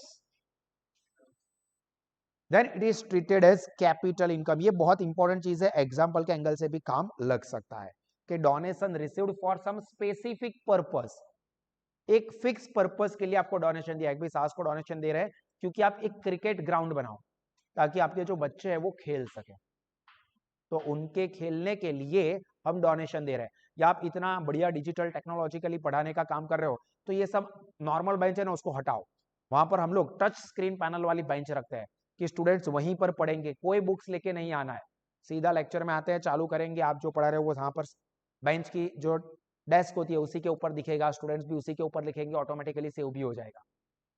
ऐसा कुछ नया एडवांस टेक्नोलॉजी करो, और उसमें तो बहुत पैसे खर्च होते हैं, क्यों टेंशन लेते हो? 100 करोड़ रुपए दे रहा हूं, लो, अदानी ने 100 करोड़ रुपए दिए कि एजुकेशन को रिवॉल्यूनाइज करो, तो ये स्पेसिफिक पर्पस के लिए मिला कि भाई बच्चों के लिए डिजिटल बेंच रखो। हम बहुत जल्द प्लान करेंगे ऐसा कुछ, सीरियसली मजाक नहीं कर रहा हूं, टेक्नोलॉजी बहुत आगे निकल चुकी है और उसमें जितना ज्यादा हम रिसर्च करेंगे उतना ज्यादा अच्छा, मेरी फील्ड है एजुकेशन की, तो उसके अंदर हम लोग अच्छा डेडिकेशन दे सकते हैं, डिवोशन से काम करेंगे तो हो सकता है। अभी सेम वैसा ही नहीं जो आप सोच रहे हो कि it is very expensive, but उसके ऑल्टरनेट सब्सटीट्यूट्स बहुत सारे हो सकते हैं। चलिए हम लोग टॉपिक पे आते हैं। तो सम स्पेसिफिक पर्पस के लिए अगर डोनेशन मिलता है तो उसको कैपिटल फंड में ही, मतलब बैलेंस शीट में लायबिलिटी साइड पर उसको कैपिटल इनकम के तौर पर ट्रीट करेंगे, बट लायबिलिटी साइड पर सेपरेटली लिखेंगे not added in capital fund, क्योंकि ये स्पेसिफिक पर्पस के लिए मिला है। अब मुझे क्रिकेट के लिए मैदान बनाने के लिए डोनेशन मिला है या डिजिटल बेंच रेडी करने के लिए डोनेशन मिला है, तो अब उसके लिए जो एक्सपेंस होंगे वो उसी फंड में से माइनस होते हैं। तो देखो यहां पर यही लिखा है कि expense incurred in this regard are paid from this fund and that expense is deducted from this fund on the liability side and then recorded on debit side of income and expenditure account। मतलब कोई specific donation के लिए purpose के लिए donation मिला, cricket pitch ready करने के लिए या बेंच को डिजिटलाइज करने के लिए, या सिंपल एग्जांपल देखो प्राइज फंड मिला कि भाई बच्चों को प्राइज देना, जो साल में अच्छा परफॉर्म करते हैं उनको प्राइज देने के लिए प्राइज फंड हम दे रहे हैं, या बिल्डिंग फंड की एक अच्छी बिल्डिंग बनाओ, एक लेटेस्ट हाई टेक सिस्टम वाली बिल्डिंग बनाओ पढ़ाने के लिए बच्चों को, या प्रेसिडेंट फेलिसिटेशन फंड, मतलब प्रेसिडेंट आने वाले हैं तो उनको फेलिसिटेट करने के लिए, फेलिसिटेट करना मतलब આવકાર સત્કાર સમારંભ नहीं कहता गुजराती में, सत्कार समारंभ માટે તમને फंड આપીએ છીએ। तो फिर वो पर्पस के लिए जब कोई खर्चा होता है तो उसी में से उसको माइनस करते हैं और फिर उसको इनकम एक्सपेंडिचर में डेबिट साइड पर लिखेंगे। मतलब फॉर एग्जांपल मुझे 1 करोड़ रुपए क्रिकेट ग्राउंड रेडी करने के लिए फंड मिला, तो 1 करोड़ रुपए fund for cricket ground construction, तो मैं बैलेंस शीट में लायबिलिटी साइड लिखूंगा। अभी उसमें से फॉर एग्जांपल ऐसा हुआ कि 10 लाख रुपीस का एक्सपेंस हुआ पिच रेडी करने के लिए, तो वो फंड में से मैं माइनस करूंगा और फिर इनकम एक्सपेंडिचर में डेबिट साइड पर लिख दूंगा। ठीक है, तो वो 1 करोड़ का फंड, उसमें सब 10 लाख माइनस हो गए तो 90 लाख रुपीस का फंड बचा और वो 10 लाख मेरा एक्सपेंस हो गया, वो इनकम एक्सपेंस में डेबिट साइड पर आ जाएगा। देन इसमें अगर ऐसा हो जाता है कि if expense is more than the fund received then the difference amount is recorded on income and expenditure account debit side. ये भी एग्जांपल में आपको समझ में आ जाएगा कि अगर ऐसा हुआ, हाँ देखो मैंने ऊपर एक सेंटेंस बोलने में थोड़ी मिस्टेक कर दी, ध्यान से सुनो कि मैंने ये बोला कि 10 लाख का खर्चा किया तो उसको इनकम एक्सपेंडिचर में डेबिट साइड पर लिखेंगे, ऐसा नहीं करना है, फंड में से माइनस करेंगे ना, वो खर्चा हमारा थोड़ी हुआ, वो हमने डोनेशन लिया है तो उसी में से माइनस होगा। फिर से एग्जांपल दे रहा हूं, 1 करोड़ रुपए का मुझे डोनेशन मिला है क्रिकेट ग्राउंड रेडी करने के लिए, अब उसमें से 10 लाख रुपए मुझे पिच रेडी करने में, मतलब वो घास वास करना है, पूरा ठीक करना है, पिच बनानी है बीच में, उसका 10 लाख का खर्चा हुआ, तो उसकी 10 लाख की एंट्री कहां आएगी? वो 1 करोड़ में से माइनस, मतलब बैलेंस शीट लायबिलिटी साइड पर जो स्पेसिफिक पर्पस का फंड हमने लिखा है उसमें से माइनस कर देंगे, बस उसको P&L यानी कि यहां पर इनकम एक्सपेंस में डेबिट साइड पर नहीं लिखेंगे, क्योंकि ये ऑर्गेनाइजेशन का खर्चा हुआ ही नहीं है, वो तो फंड का पैसा आया था उसी में से माइनस हुआ। पर अगर ऐसा हुआ कि टोटल हमको फंड मिला था 1 करोड़ रुपए का, पर ये पूरा क्रिकेट ग्राउंड एक्चुअल रेडी करने में हमको 1 करोड़ और 5 लाख का खर्चा हो गया, तो 1 करोड़ तो वो उसमें से माइनस हो गए, बट अब ये 5 लाख जो एक्स्ट्रा गए वो फिर इनकम एक्सपेंस में डेबिट साइड पर आएंगे। समझ में आया क्या कहा मैंने? सबको माइंड में फिट? उसके बाद लेगेसी, तो लेगेसी क्या है? तो जब कोई पर्सन है वो अपनी विल से डोनेशन दे देता है, देखो when some person gives his asset or property to NTO non trading organization through will मतलब यहाँ वसीयत, ठीक है, तो वो चैरिटी में ही दिया बट अपनी विल में ही लिख दिया, मतलब ये फॉर एग्जांपल ये कौन है, कौन है ये? Azim Premji, chairman of Wipro, Wipro company के चेयरमैन है। अभी उन्होंने अपनी वसीयत बनाई और वसीयत में लिखा कि भाई मेरी प्रॉपर्टी में से मेरी जो भी पर्सनल असेट है उसमें से 50 करोड़ रुपए साहस इंस्टीट्यूट को हम लोग देंगे डोनेशन। તમે લોકો આપજો, હું તમને એક્ઝામ્પલ એટલા માટે આપું છું ભવિષ્યમાં તમને ઈચ્છા થાય તો તમે આપો એમ, તો ના સર એવી તો ઈચ્છા નહીં થાય, 50 રૂપિયા બહુ તો લખજો, तो 50 करोड़ रुपए अजीम प्रेमजी ने अपनी विल के थ्रू, वसीयत के थ्रू साहस इंस्टीट्यूट को दिए, तो साहस इंस्टीट्यूट के लिए जो कि एक एनपीओ है, एनटीओ है, तो उनके लिए वो कहेंगे लेगेसी, ठीक है, जो कि कैपिटल फंड में ऐड हो जाती है। फिर उसके बाद होता है लॉकर्स रेंट। अगर आप जिम में, स्विमिंग पूल में, क्लब में जाते हो तो वहां पर क्लब के लॉकर रूम होते हैं। अब कुछ नॉर्मल लॉकर आपने नॉर्मल जिम में देखा होगा तो वो ओपन होंगे, बट कुछ ऐसे भी होते हैं कि पेड लॉकर होते हैं जो कि प्रॉपर लॉकिंग सिस्टम वाले होते हैं। तो some organisation provides locker facility to the member to keep their equipments, clothes और even some important things and for which they charge some rent. उसके लिए वो लोग कुछ रेंट चार्ज करते हैं कि भाई आपको महीने का 1000 रुपया ये लॉकर के लिए देना पड़ेगा, तो वो एनटीओ को वो 1000 रुपये मिलते हैं, रेगुलर मिलते रहेंगे, जब तक आप लॉकर यूज करोगे तब तक वो रेंट मिलता रहेगा। तो ये ऑर्गेनाइजेशन के लिए एक रेगुलर इनकम है, तो वो इनकम एक्सपेंस में क्रेडिट साइड पर आएगा। समझ में आया यहां तक? पक्का? यहां पर हमारी इंपॉर्टेंट टर्मिनोलॉजीज कंप्लीट हुई। एक बार क्विकली ये इंपॉर्टेंट टर्मिनोलॉजीज को रिफर कर लो। चलो यहां तक की चीजें अगर आप लोगों ने रिफर कर ली हो तो अभी हम लोग इसकी इंपॉर्टेंट चीज के ऊपर डिस्कशन कर रहे हैं, जो कि अभी आगे मैंने बार बार बताया कि कैपिटल इनकम, रेवेन्यू इनकम। तो अब क्या कैपिटल इनकम है और क्या रेवेन्यू इनकम है वो समझ लो, और उसके अकॉर्डिंगली उसकी ट्रीटमेंट में भी डिफरेंस रहता है। तो ये चीज अब जो हम डिस्कस करने वाले हैं ये फुल फ्लेज एग्जाम्पल के लिए काफी इंपॉर्टेंट है, क्योंकि अगर इसके क्लासिफिकेशन में आपने गलती कर दी मतलब आप एंट्री में मिस्टेक करने वाले हो, जो कि आपके आंसर को डिस्टर्ब कर देगा। क्लियर? तो देखो क्लासिफिकेशन ऑफ इनकम जो ऑलरेडी हम लोग पढ़ चुके हैं, आगे भी दो टाइप की इनकम होती है, एक होती है हमारी कैपिटल नेचर की इनकम और दूसरी होती है रेवेन्यू नेचर की इनकम।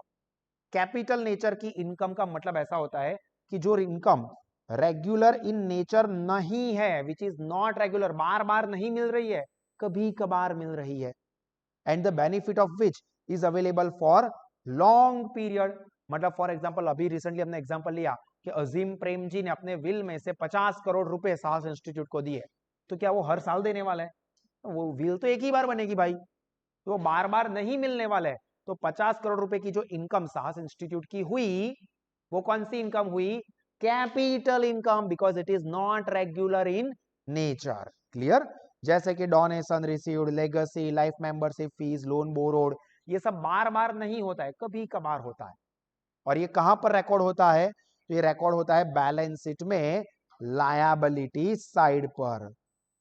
जबकि इसका ऑपोजिट जो इनकम ऑर्गेनाइजेशन को बार बार होती है, रेगुलर होती है, एंड जो रेगुलर एक्टिविटी है उस कंसर्न की उसमें से होती है, तो उसको कहेंगे रेवेन्यू इनकम। फॉर एग्जाम्पल साहस इंस्टीट्यूट है, स्टूडेंट को एजुकेशन देता है, तो आप उसके लिए सब्सक्रिप्शन लेते हो, तो वो रेगुलर इन नेचर होती है, रेगुलर ये इनकम मिलने वाली है, और हमारे कंसर्न की रेगुलर एक्टिविटी का पार्ट है, हम लोग पढ़ा रहे हैं, उसके बदले में आप ये सब्सक्रिप्शन की फीस पे कर रहे हैं, तो ये हो जाएंगे हमारी रेवेन्यू इनकम। रेवेन्यू इनकम कहां पर आएगी? इनकम एक्सपेंस में क्रेडिट साइड पर। Example annual subscription fees of member, या नॉर्मल फीस, या इंटरेस्ट ऑन इन्वेस्टमेंट जो कि बार बार मिलता रहता है, हर साल मिलता है इंटरेस्ट, या सेल ऑफ ओल्ड न्यूज़पेपर, पस्ती बेची, तो वो पस्ती थोड़ा टाइम होता है इकट्ठा हो ही जाती है, बेचेंगे पैसा आएंगे, एक साल हुआ पस्ती बेची, पैसे आए। ऐसा नहीं होगा नहीं नहीं सर हम तो लाइफ टाइम के लिए पस्ती इकट्ठा कर रहे हैं, कोई ऐसा नहीं करता है, वो रेगुलर हर साल में एक बार हो जाए मतलब वो रेवेन्यू। और ऐसा है कि एक साल में एक बार से भी कम हो, मतलब 2-3 साल में एक बार होता हो, तो वो कैपिटल नेचर होता है। अब उसी तरह से एक्सपेंस भी सेम वैसे ही, कैपिटल एक्सपेंस जो कि रेगुलर नेचर में नहीं है, इनकम मिलती नहीं है, एक्सपेंस जाते नहीं है, रेगुलर नहीं होते, कभी कभार होते हैं, उसका बेनिफिट लॉन्ग टाइम के लिए होता है, मोस्टली वो फिक्स असेट के पीछे होता है, लाइक प्लांट परचेज करना, मशीनरी खरीदना, नई टेक्नोलॉजी इंस्टॉल करना, तो this is not regular in nature, कभी कभार होता है उसके पीछे का खर्चा, तो उसको हम बोलेंगे कैपिटल एक्सपेंडिचर, जो कि कहां पर आएगा? बैलेंस शीट में असेट साइड पर। वहीं पर रेवेन्यू एक्सपेंडिचर की जो बार बार होता है, रेगुलर इन नेचर है, regular in nature and business की रेगुलर एक्टिविटी में से होता है, रेगुलर एक्टिविटी के लिए मैनेज रेगुलर एक्टिविटी। अब फॉर एग्जांपल सास इंस्टीट्यूट है, स्टूडेंट्स को पढ़ाते हैं, तो टीचर्स पढ़ाते हैं, तो टीचर्स को सैलरी देते हैं, तो इट इज रेगुलर एक्सपेंस जो कि इस ऑर्गेनाइजेशन के एक्टिविटी जो पढ़ाने की उसके साथ कनेक्टेड है, तो उसको हम क्या बोलेंगे? Revenue expenditure. क्लियर? जो कि कहां पर आएगा? एक्सपेंस है तो इनकम एक्सपेंस अकाउंट में डेबिट साइड पर। एंड लास्ट वन सिर्फ रेफरेंस के लिए, डिफर्ड रेवेन्यू एक्सपेंडिचर, प्रसारित महसूली खर्चा, इसका दूसरा नाम किसी को याद है? याद आया कुछ?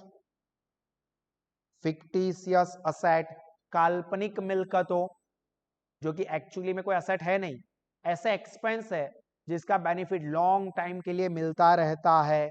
मैंने बोला था साहस एप्लीकेशन के प्रमोशन के लिए हमने रणबीर कपूर, आलिया भट्ट, उनको हमारे ब्रांड एम्बेसडर रखे, उनके पास एक एडवर्टीजमेंट बनवाई जिसके 3 करोड़ रुपए का खर्चा हुआ, 3 साल तक वो टीवी पे आने वाली है, तो 3 करोड़ रुपए एक साल का खर्चा कंसिडर करने की जगह पर हमने हर साल 1-1 करोड़ ऐसे 3 साल में उसको राइट ऑफ किया, तो ये हो गया हमारा डिफर्ड रेवेन्यू एक्सपेंडिचर। ये सभी चीजें आप आगे रेवेन्यू एंड कैपिटल नेचर के आइटम में सीखे हुए हो, और यहां पर भी मैंने आपको अच्छे से डिटेल में समझाया। बोलो क्लियर हुई ये चीजें? ये चीज क्लियर हो तो एग्जाम्पल में ग्रिप बन सकती है। अब ये क्लियर हुआ या नहीं उसको चेक करते हैं हम लोग। चलिए यहां पर ध्यान रखेंगे, आंसर भले लिखे हुए हो बट अपने लॉजिक से आप आंसर दोगे, ठीक है? देखो आप लोग पैम्पलेट में देखो, पैम्पलेट में सिर्फ क्वेश्चन देखो और उसमें से आंसर आपको सोचना है और पेंसिल से लिखना है और फिर यहां पर डिस्कस करना है, ठीक है? देखिए donation received from club pavilion, देखो donation received, donation specific purpose for club pavilion, तो स्पेसिफिक पर्पस के लिए जब डोनेशन मिले तो पहले तो डोनेशन है, तो नॉन प्रॉफिट ऑर्गेनाइजेशन हमेशा डोनेशन लेता ही है, देता नहीं है। मैं स्टूडेंट्स के पास से फीस चार्ज करूंगा, फीस दूंगा, आप आओ मैं तुमको फीस दूंगा, ऐसा नहीं होता है। तो डोनेशन हमेशा रिसीव होता है, तो इतना तो कंफर्म है कि ये इनकम है। अब ये सोचना है कि ये कैपिटल इनकम है या रेवेन्यू इनकम है, तो स्पेसिफिक पर्पस के लिए डोनेशन मिला तो वो कैपिटल इनकम, ठीक है? अब साथ में ये भी डिस्कस करना है कि कैपिटल इनकम कहां पर रिकॉर्ड होती है? बैलेंस शीट में, लायबिलिटी साइड। बड़े एग्जांपल का बेस रेडी हो रहा है, बड़े एग्जांपल का बेस रेडी हो रहा है, आपको यही बाइफर्केशंस करने होंगे, आपको नाम लिख के भी दिया होगा, अमाउंट भी लिख के दी होगी। देखो electric fitting, electric fitting, electric charges नहीं है, इलेक्ट्रिसिटी बिल नहीं है, इलेक्ट्रिक फिटिंग, ये सब वायरिंग का जो वर्क किया हुआ है, अब वो बार बार करना होता है वायरिंग का वर्क, हर महीने आता है लाइट बिल के साथ, हर महीने वायरिंग भी नया करवाओ। इलेक्ट्रिक फिटिंग एक ही बार होता है और इलेक्ट्रिक फिटिंग के पीछे खर्चा होता है, तो एक्सपेंस है, ये कंफर्म है। कौन सा एक्सपेंस? Capital expense. देखो पहले तो ये माइंड में फिट कर देने का कि इनकम है या एक्सपेंस है, और उसके बाद कैपिटल या रेवेन्यू। चारों को एक साथ नहीं सोचना है, पहले इतना डिवाइड कर दो कि ये इनकम है या एक्सपेंस है, और उसके बाद ये कैपिटल नेचर है या रेवेन्यू नेचर है। तो वो केबीसी का 50-50 पहले ही हो जाना चाहिए। लेगेसी अजीम प्रेम जी 50 करोड़ मिलते हैं, एक बार मिलेंगे, विल थ्रू आएंगे तो कैपिटल इनकम कहां पर रिकॉर्ड होगी? बैलेंस शीट में लायबिलिटी साइड, ऐसा लिखना balance sheet liability. Electric fitting कहां पर आएगा? बैलेंस शीट असेट, क्योंकि कैपिटल एक्सपेंडिचर बोला, आपको माइंड में फिट होना चाहिए। देखो कैपिटल एक्सपेंस लिखना चाहो तो लिख दो, मैं लिखवा देता हूं। Capital expense balance sheet asset, capital income balance sheet liability, और इसी तरह से revenue expense income and expense debit, and revenue income and expense credit. बस ये लिख दो, ये याद रह गया तो एग्जाम्पल का बाइफर्केशन आपका सही सही होगा।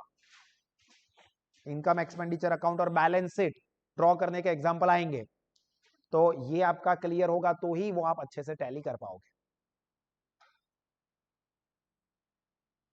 चलो लिख दिया यहां तक, थोड़ी स्पीड बढ़ाओ, पैम्पलेट में ही लिख दो या नोटबुक में लिख दो ताकि याद रहे।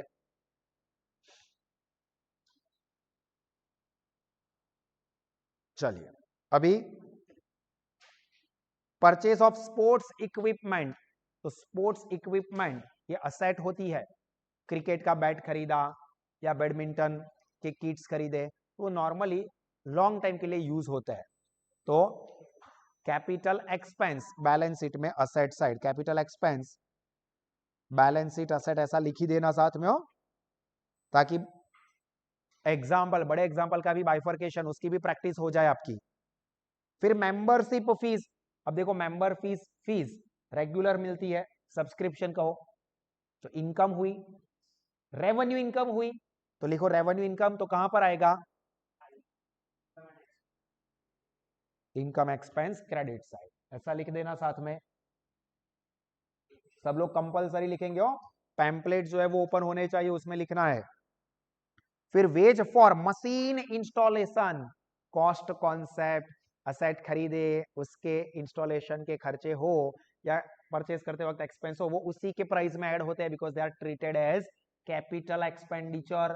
तो ये कहां पर आएगा? कैपिटल एक्सपेंडिचर बैलेंस शीट में असेट साइड। फिर देखो donation received for tournament fund, tournament fund के लिए डोनेशन, स्पेसिफिक पर्पस का डोनेशन कहां पर आएगा? Balance sheet liability. लिखो capital income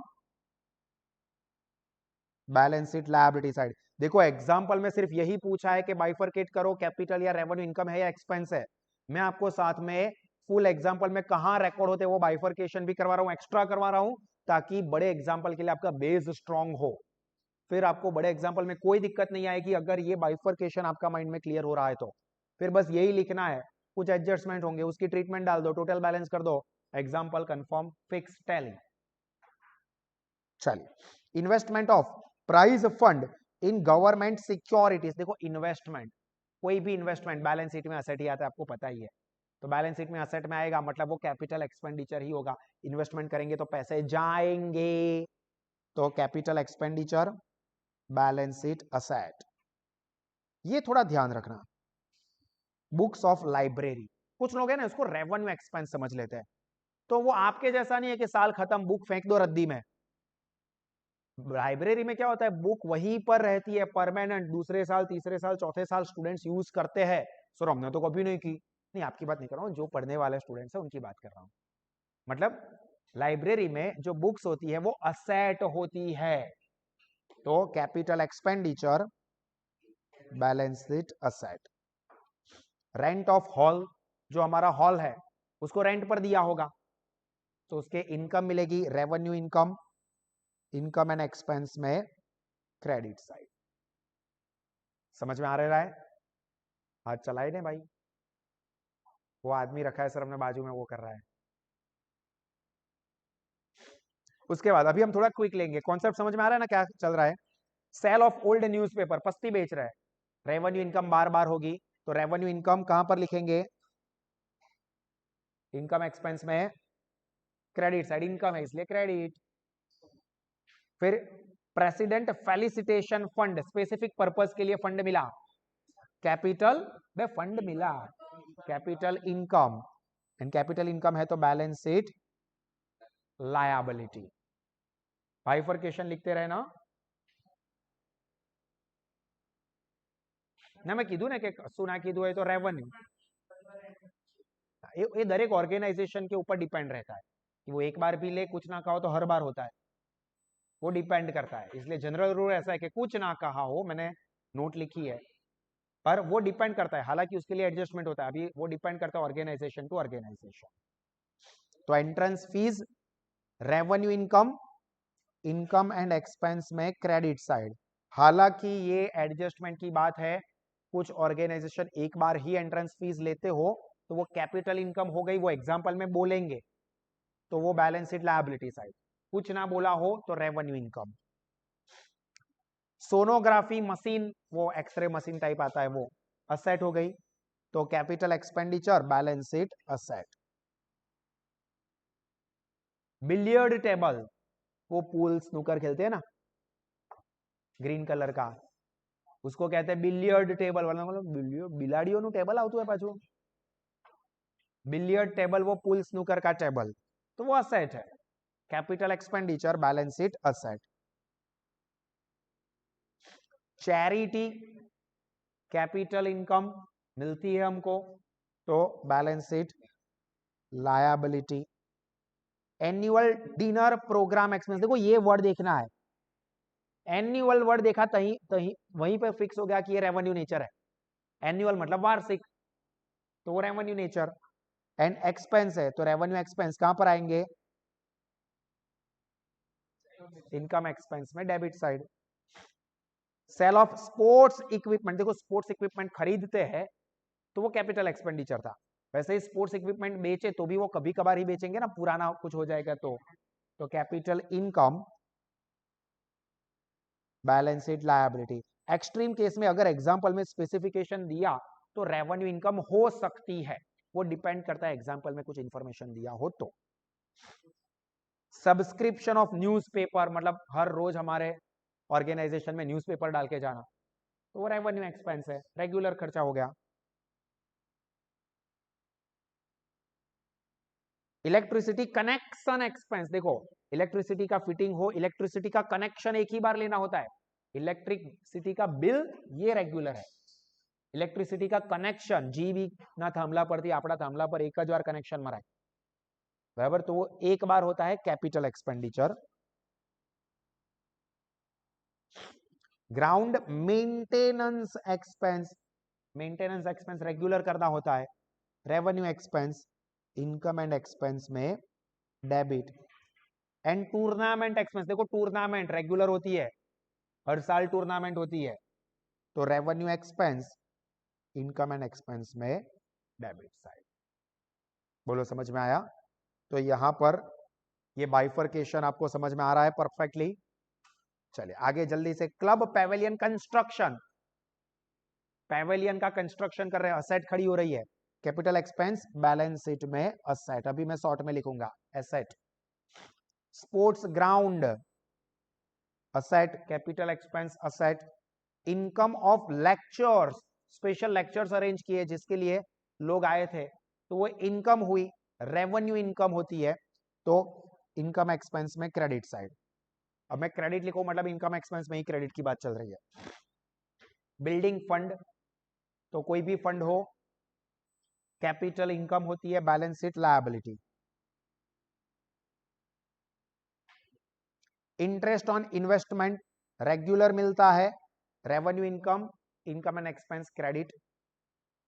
painting work expense of new building, भी देखो पेंटिंग का एक्सपेंस नई बिल्डिंग पर पहली बार ही होता है, तो वो कैपिटल एक्सपेंडिचर, ठीक है।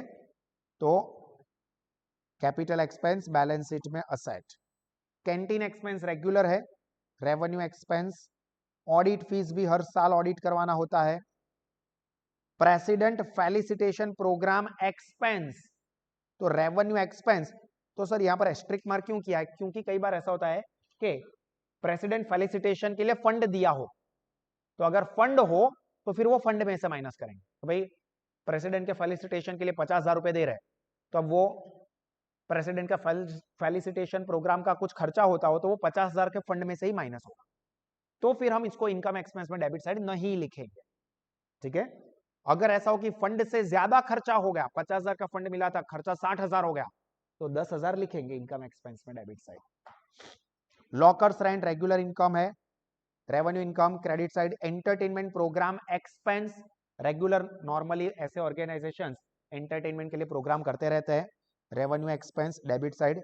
लाइफ मेंबरशिप फीस एक ही बार आती है, कैपिटल इनकम बैलेंस शीट में लायबिलिटी साइड। चलो समझ में आया यहां तक? चलो सब लोग अच्छे से समझ के यहां तक की चीजों को नोट डाउन कर दे। चलो यहां तक की चीजें सबने समझ के लिख दी है, तो अभी हम लोग आगे बढ़ते हैं। उससे पहले फिर से एक बार बता देता हूं कि आप या आपके कोई भी फ्रेंड्स ऑफलाइन मोड में, ऑनलाइन लाइव मोड में या साहस एप्लीकेशन थ्रू अच्छी क्वालिटी के एजुकेशन को एक्सपीरियंस करना चाहते हैं तो साहस इंस्टीट्यूट में एडमिशन ओपन है। चलिए अभी दो इंपॉर्टेंट टेबल, एक रिसीट पेमेंट अकाउंट एंड दूसरा इनकम एंड एक्सपेंडिचर अकाउंट, जो बार बार आ रहा है word income expense, income expense, तो उसके फॉर्मेट समझ लेते हैं जो कि आपको बड़े एग्जाम्पल में काम लगने वाला है। तो आगे बाइफर्केशन, ये भी इंपॉर्टेंट चीज थी ऑब्जेक्टिव के साथ साथ बड़े एग्जाम्पल के बेस के लिए। अभी हम लोग डिस्कस करने वाले हैं फॉर्मेट, ये भी आपको बड़े एग्जाम्पल के लिए काम लगने वाला है, ठीक है। तो बहुत ध्यान से समझ लेना वरना बड़े एग्जाम्पल बाउंस जाएंगे। देखिए रिसीट एंड पेमेंट अकाउंट, जिसमें सिंपल है कि नॉन ट्रेडिंग कंसर्न के जितने भी कैश के आने के ट्रांजेक्शन होते हैं और कैश के जाने के ट्रांजेक्शन होते हैं वो रिकॉर्ड करने के लिए जो अकाउंट बनता है उसको कहते हैं रिसीट एंड पेमेंट अकाउंट, जो कि सिर्फ cash income and cash expense during the year हुए हो, मतलब ड्यूरिंग द ईयर जितने भी पैसे आए हो, कोई भी पैसा आया ना, मतलब रिसीट पेमेंट में रिसीट साइड पर यानी कि डेबिट साइड पर लिख देंगे, और ड्यूरिंग द ईयर जितना भी पैसा कैश में जाता है वो रिसीट पेमेंट अकाउंट में पेमेंट साइड पर यानी कि क्रेडिट साइड पर रिकॉर्ड करेंगे। It is similar to cash book, जो कि हमने आगे भी देखा था, या कैश अकाउंट के लेफ्ट साइड पर सारी की सारी रिसीट होती है, पैसे आते हैं कैश बुक याद करो, और राइट साइड पर यानी कि क्रेडिट साइड पर सारे के सारे पेमेंट्स होते हैं। अभी आप कंपैरिजन करो तो पेमेंट एक्सपेंस हुए, एक्सपेंस फिर इनकम एक्सपेंस में डेबिट साइड होता है, उल्टा है रिसीट पेमेंट में, जिसको आप रिसीट समझ के डेबिट साइड पर लिख रहे हो वो इनकम हुई तो इनकम एक्सपेंस में क्रेडिट साइड पर रहता है, और जो चीज रिसीट पेमेंट में पेमेंट के तौर पर आप क्रेडिट साइड पर लिखते हो वो इनकम एक्सपेंस में डेबिट साइड पर एज एन एक्सपेंस आ सकता है, ठीक है। डिपेंड करता है कि रेवेन्यू एक्सपेंस या रेवेन्यू इनकम हो तो, कैपिटल नेचर की होगी तो बैलेंस शीट में जाएगी। देखो लेफ्ट साइड पर क्या आता है, जो मैंने आपको बोला ऑल रिसीट, क्रेडिट साइड पर यानी कि राइट साइड पर क्या आएगा ऑल पेमेंट, और जो क्लोजिंग बैलेंस होता है वो क्लोजिंग कैश बैलेंस या बैंक बैलेंस होगा। अगर बैंक में पेमेंट साइड का टोटल ज्यादा हो गया हो तो ओवरड्राफ्ट कहते हैं, जैसा कैश बुक में होता था वैसे ही यहां पर उसका फॉर्मेट देखो तो आपको पता चल जाएगा। ध्यान से जरा ध्यान से समझना, बहुत चौकन्ने रह के अपने आंख कान दिमाग हो तो खोल के अच्छे से समझ लेना। रिसीट पेमेंट अकाउंट अगर बनाना है तो एक्सट्रीम केस में ऐसा भी हो सकता है कि रिसीट पेमेंट अकाउंट दे दे और आपको income expenditure and balance sheet बनाने के लिए कहे, तो क्या करना है, रिसीट पेमेंट अकाउंट या इनकम एक्सपेंडिचर अकाउंट के लिए पेज को पहले बीच में से फोल्ड कर दोगे, ऊपर टाइटल दे दोगे कि रिसीट पेमेंट अकाउंट ऑफ साहस स्पोर्ट्स क्लब, नया नया खोलने वाले हैं, for the year ending on 31 मार्च 22, 25, 27 जो भी ईयर एग्जाम्पल में दिया हो वो लिखेंगे।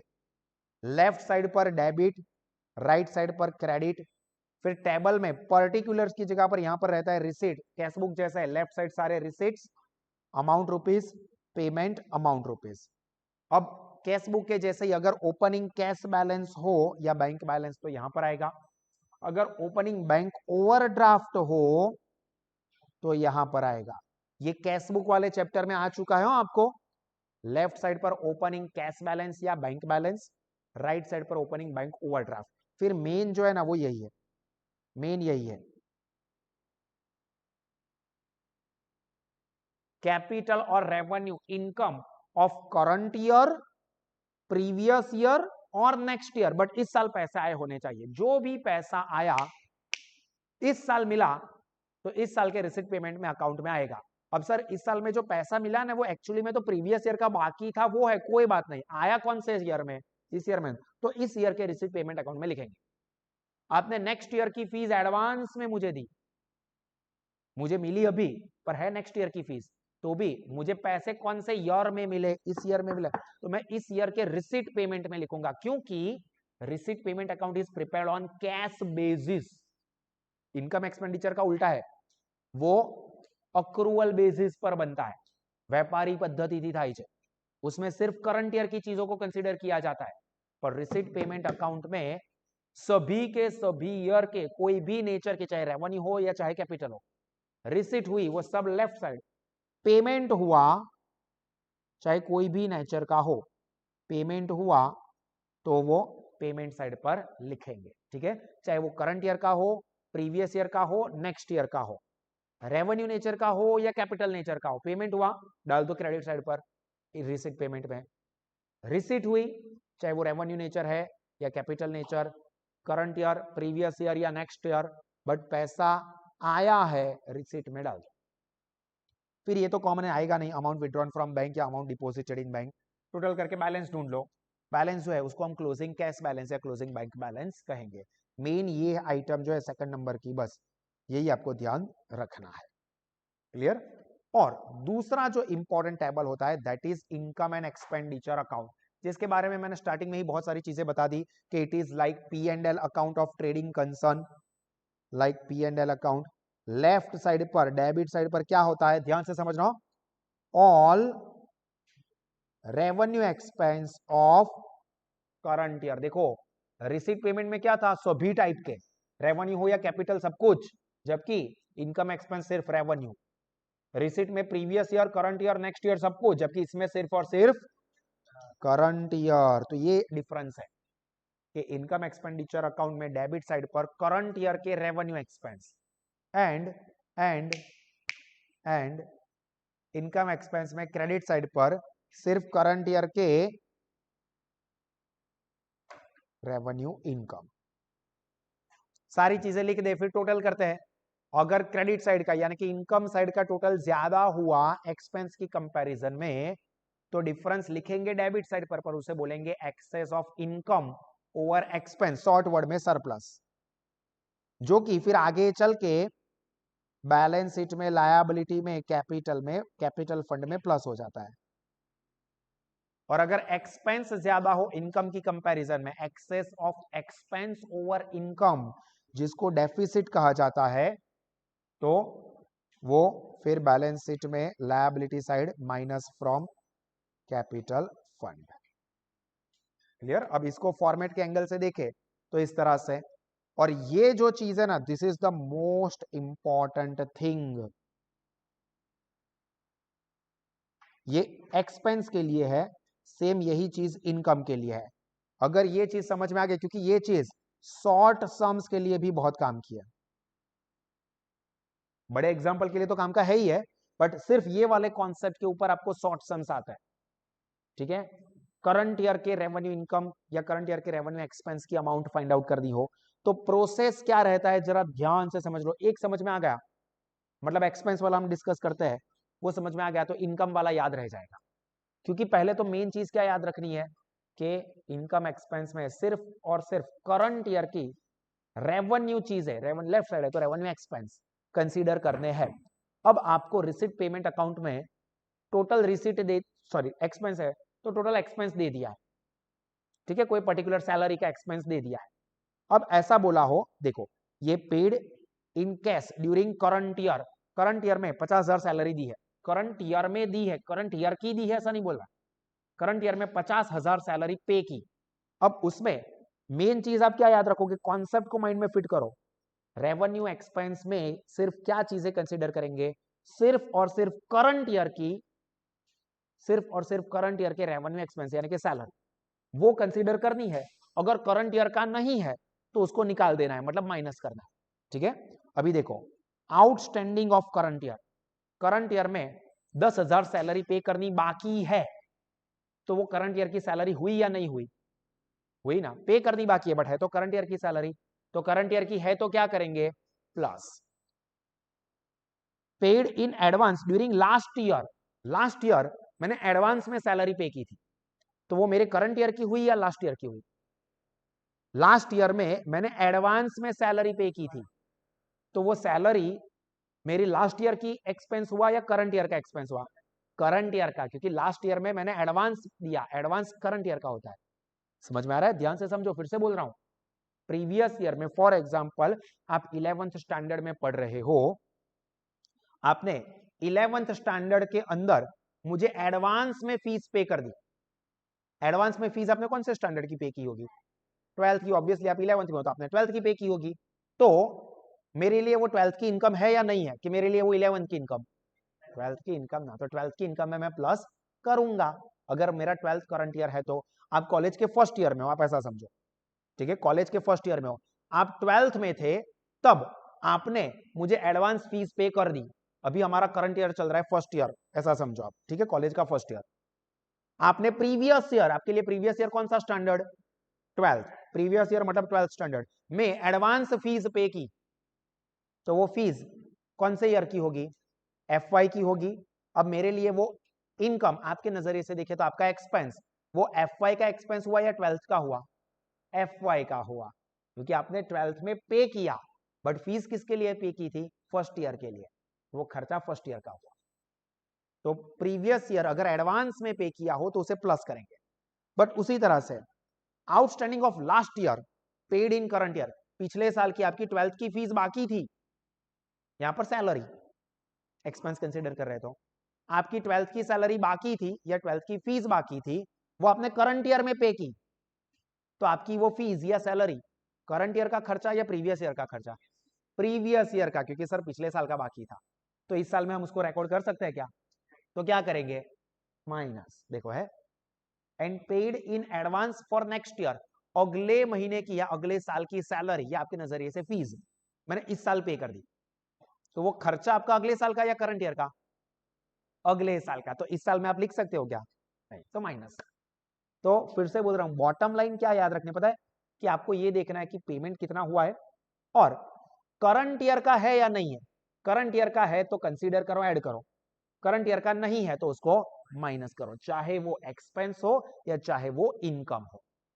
क्लियर, अभी ये ऐसे बोलने से समझ में नहीं आएगा, उसका हम एग्जाम्पल डिस्कस करते हैं तो आपको क्लियर हो जाएगा। बाकी को तो ये पता है, डेप्रिसिएशन या दूसरे कोई एक्सपेंस है वो सब आएंगे, यहाँ पर और कोई इनकम है तो वो आएगी, फिर टोटल करेंगे, फिर debit side credit side difference जो आएगा वो सरप्लस या डेफिसिट, वो आपको पता है।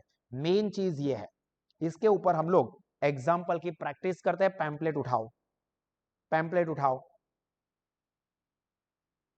पैम्पलेट में देखो ध्यान से, disclose the following information in the income and expense account of the year ending on 31st March 2020। अभी 31st मार्च 2020 को ईयर खत्म हो रहा है, तो वहां पर बाजू में लिख दो फाइनेंशियल ईयर कौन सा होगा, 1/4/19 થી 31/3/20, क्योंकि ईयर 31st मार्च 2020 को खत्म हो रहा है, मतलब शुरू हुआ होगा 1 अप्रैल 19 से। ठीक है, ये चीज माइंड में फिट रखना। अब इस ड्यूरेशन का है तो वो करंट ईयर का, इस ड्यूरेशन का नहीं है तो वो करंट ईयर का नहीं, प्रीवियस भी हो नेक्स्ट भी हो, करंट का नहीं, करंट का नहीं तो माइनस कर देंगे, करंट का है तो प्लस करेंगे। अभी देखो, subscription received in the year 1920 is 1,50,000, आपको 1,50,000 का सब्सक्रिप्शन मिला है। सबसे पहले तो सब्सक्रिप्शन रिसीव्ड कहां पर रिकॉर्ड होता है, कौन से अकाउंट में, कौन सी साइड, सब्सक्रिप्शन हमारी रेगुलर फीस की income, income and expenditure account में क्रेडिट साइड पर। तो वर्किंग के लिए आप इस तरह से एक टेबल बनाओ, इनकम एंड एक्सपेंडिचर अकाउंट, उसमें क्रेडिट साइड पर पहला लिख दो सब्सक्रिप्शन रिसीव्ड, 1,50,000, बस इतना लिखो, ज्यादा मत लिखना, जितना मैं बोल रहा हूं उतना। फॉर्मेट बनाओ, इनकम एक्सपेंडिचर अकाउंट, आप ही दे, फोटो करने की जरूरत नहीं है, पूरा मिल जाएगा। Left side expense amount rupees, right side income amount rupees. हाथ से बना दोगे तो भी चलेगा, अभी कोई स्केल वेल लेके डिजाइनर नहीं बनना है अपने को एग्जाम के लिए कॉन्सेप्ट प्रिपेयर करना है, बस हाथ से ही लाइन ड्रॉ कर दो, वैसे भी लाइन मारने में एक्सपर्ट है। अभी देखो सब्सक्रिप्शन ड्यूरिंग द ईयर कितना रिसीव्ड हुआ है, 150। अभी देखो इसकी जगह पर कोई खर्चा होता, एक्सपेंस होता, तो हम कहां पर लिखते, अगर एक्सपेंस होता तो यही एंट्री हम इस साइड पर करते हैं, जो कि इसके बाद वाले एग्जांपल में हम करेंगे, बट ये एक्सपेंस होता तो ये वर्किंग सब यहां पर करते हैं। तो पहले लिख दो सब्सक्रिप्शन रिसीव्ड 1,50,000। अब आप लोग सोच के मुझे आंसर देना, ठीक है। सब्सक्रिप्शन देखो, ये पहले तो 1 अप्रैल 2019 की इंफॉर्मेशन है, ये 31 मार्च 2020 की इंफॉर्मेशन है। हमारा ईयर कब खत्म हो रहा है दोस्तों, 31 मार्च 2020, तो ये हमारे लिए क्लोजिंग डेट, तो वहां पर लिख दो ऊपर क्लोजिंग। देखो ये, तो ये 1 अप्रैल वाला क्या होगा, 19 का ओपनिंग। अभी ध्यान से मेरे सेंटेंस को इंटरप्रिटेशन करके आंसर देना। सब्सक्रिप्शन आउटस्टैंडिंग पहला लिखा है, सब्सक्रिप्शन मिलना बाकी है। अब 1 अप्रैल को मतलब ओपनिंग में सब्सक्रिप्शन मिलना बाकी था, मतलब वो लास्ट ईयर का होगा या करंट ईयर का, ये लास्ट ईयर का, क्योंकि सर अभी शुरू ही हुआ बोल रहे कि बाकी है। अभी आप पहले ही दिन आ रहे हो क्लास में और मैं बोल रहा हूँ भाई तारी फीस बाकी है, मतलब क्या यार नहीं बात करते हो इस, ऑब्वियस है भाई तारा लास्ट ईयर नहीं फीस बाकी है, पहला दिवस में वो कहूँ बाकी है, तो वो लास्ट ईयर की हो गई, तो लास्ट ईयर का है सब्सक्रिप्शन, तो इस साल में हम लिख सकते हैं क्या, लास्ट ईयर का सब्सक्रिप्शन बाकी हो तो वो क्या इस साल की इनकम हुई नहीं, तो इसको हम क्या करेंगे माइनस, तो ये 16,000 के बाजू में माइनस लिख दो। देखो मैंने लिखा है, कौन से लॉजिक से लिखा समझ में आया, लास्ट ईयर का है। उसके बाद 31 मार्च 20 वाली देखो अमाउंट 8,000, सब्सक्रिप्शन आउटस्टैंडिंग ऑन 31 मार्च 2020, मतलब पूरा साल खत्म हो गया आपका, और मैं बोल रहा हूं भाई तारी अजू फीस बाकी है, मतलब कौन से ईयर की बाकी होगी, करंट ईयर की बाकी होगी। करंट ईयर का बाकी हो तो ऐड करेंगे या लेस, ऐड, तो लिख दो बाजू में ऐड। समझ में आ रहा है क्या कर रहे हैं, इंटरप्रिटेशन ही सब कुछ है। उसके बाद subscription received in advance, advance हो 1 अप्रैल ओपनिंग, ओपनिंग में ही ऐसा भाई तेरा तो फीस एडवांस में आ चुका है, तो एडवांस में आपने, मैं पहले ही दिन बोल रहा हूं भाई तारी तो बदी फीस पती गई है, मतलब कौन सा ईयर की होगी वो, करंट ईयर की, करंट ईयर की है तो कंसीडर करेंगे कि नहीं करेंगे, करेंगे, तो ऐड लिख दो, ये देखो ऐड। और 31 मार्च 2020 को ऐसा कि आपने एडवांस में फीस पे की 31 मार्च को, मतलब ये आपका ईयर खत्म हुआ, फॉर एग्जांपल आप कॉलेज के पहले ईयर में हो, कॉलेज का पहला ईयर खत्म हो गया और आपने फीस एडवांस में पे कर दी है, मतलब कौन सा ईयर की होगी, सेकंड ईयर की, नेक्स्ट ईयर की होगी, तो वो क्या मेरे इस साल की इनकम हुई, इस साल की नहीं है, तो क्या करेंगे माइनस, तो देखो है माइनस, समझ में आया, प्लस माइनस, अब लिख देना है बस। अब देखो, अब कोई भी सीक्वेंस में लिखो, पहले 2 प्लस वाले और फिर 2 माइनस वाले, या एक एक करके लिखो तो भी चलेगा। पहला ये subscription outstanding for last year 16,000 minus, फिर बाजू में 8,000 है, subscription outstanding for current year, इस तरह से लिख देने का। देखो subscription outstanding for current year plus sequence, देखो एक बार ध्यान से समझ लो, ये वर्किंग आपने कर लिया ना, फिर आप चाहो तो दोनों प्लस प्लस वाले साथ में लिखो, माइनस माइनस वाले साथ में माइनस करो, या सीक्वेंस में पहला माइनस हुआ तो मैं लिखूंगा ये 1,50,000 के नीचे, देखो मैं यहां पर लिख के दिखा देता हूं,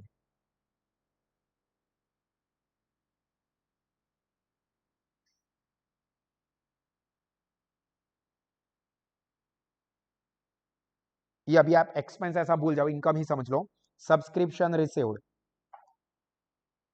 1,50,000, अब देखो पहला क्या है 16,000 minus outstanding for last year है, तो मैं यहां पर लिखूंगा minus outstanding for last year,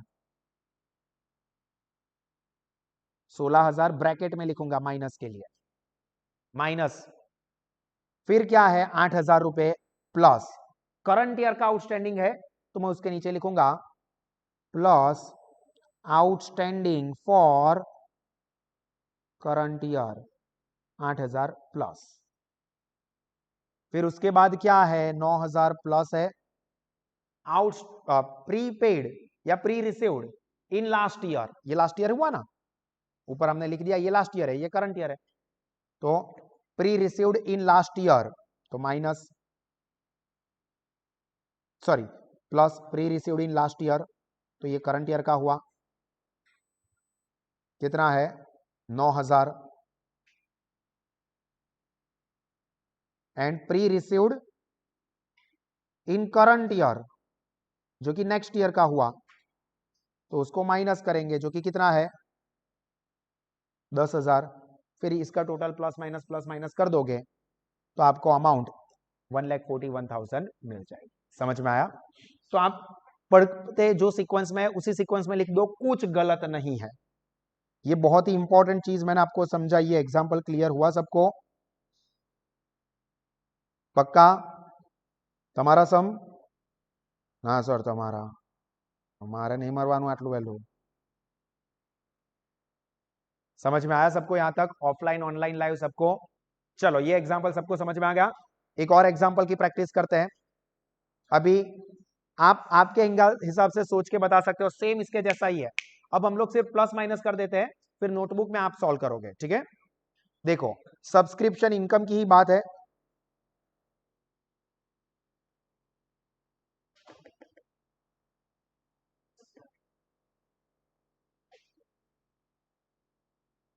देखो ड्यूरिंग द ईयर 80,000 रिसीव्ड, आप रफ में ही करोगे। 80,000 से शुरुआत करेंगे हम एग्जांपल की, ध्यान से यहां पर देखो 80,000 से शुरुआत करेंगे।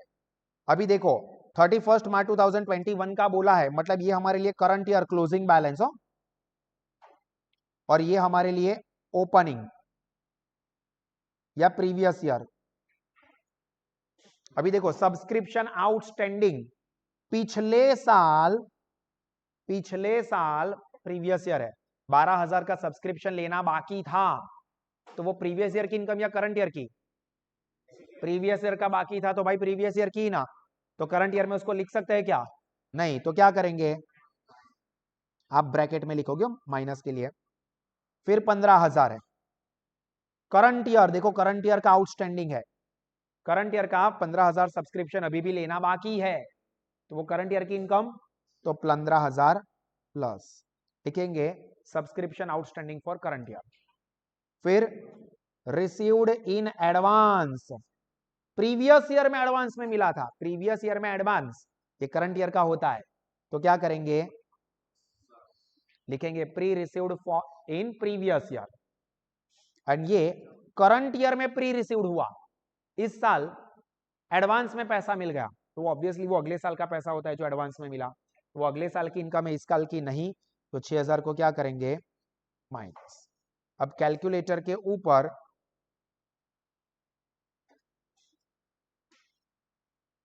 इसको कर देते हैं प्लस माइनस, चेक कर लेते हैं। 80,000 माइनस 12,000 प्लस 15,000 प्लस 8,000 माइनस 6,000, क्या आंसर आ रहा है? 85। चेक करते 85 आ रहा है क्या? देखो आ गया, करेक्ट है, हो गया। ये शॉर्ट सम्स 2.5 से लेके 4 मार्क्स तक आपको देखने को मिल सकते हो। अब सेम ऐसी ही चीज एक्सपेंस के लिए, बट थोड़ा सा ट्विस्ट करके दिया है, थोड़ा सा ट्विस्ट करके दिया है, वो भी हम लोग कर लेते हैं ताकि कोई भी चीज मिस ना हो। फिर यहाँ पर हमारा ये लेक्चर खत्म हो रहा है। आखिरी एग्जाम्पल है, पूरे दिल जिगर जान से समझ लो। देयर आर, ध्यान से, थोड़ा सा अलग तरह से दिया है, थोड़ा दिमाग लगाना पड़ेगा, ठीक है? सर मेरा तो है ही नहीं, तो मैं सो जाऊं? हाँ तो आप सो जाओ। There are 150 members of Mirzapur gymkhana club, ठीक है? मुन्ना भैया, कालीन भैया, Mirzapur. Every member pays the annual subscription of 400। देखो हर मेंबर 400 रुपए का सब्सक्रिप्शन पे कर रहा है, और ऐसे कितने मेंबर्स हैं? 150। तो एक्चुअल टोटल सब्सक्रिप्शन होना कितना चाहिए? 150 मेंबर, और हर मेंबर 400 रुपए का सब्सक्रिप्शन पे करे, तो करंट ईयर की सब्सक्रिप्शन की इनकम 60,000 होनी चाहिए, ठीक है? ये हमारा मेन आंसर रहेगा। देखो अभी हुआ क्या है, during the year 2013-14 20 members have paid the subscription for 14-15, 13-14 ये हमारा करंट ईयर है, उसमें 14-15 की मेंबरशिप फीस पे कर चुके हैं, तो वो एडवांस में, मतलब अगले साल के इस साल नहीं ले सकते, तो उसको क्या करना पड़ेगा, माइनस कितनी, माइनस ड्यूरिंग द ईयर 2013-14, एक मिनट, हमें पूछा कौन से ईयर का है वो देख लो, नहीं भाई देखो ईयर देख लो, 31 मार्च 2015 का हमें बनाना है, मतलब 1 अप्रैल 2014 से लेके 31 मार्च 2015, और यहां पर बोला है ड्यूरिंग द 13-14, मतलब पिछले साल।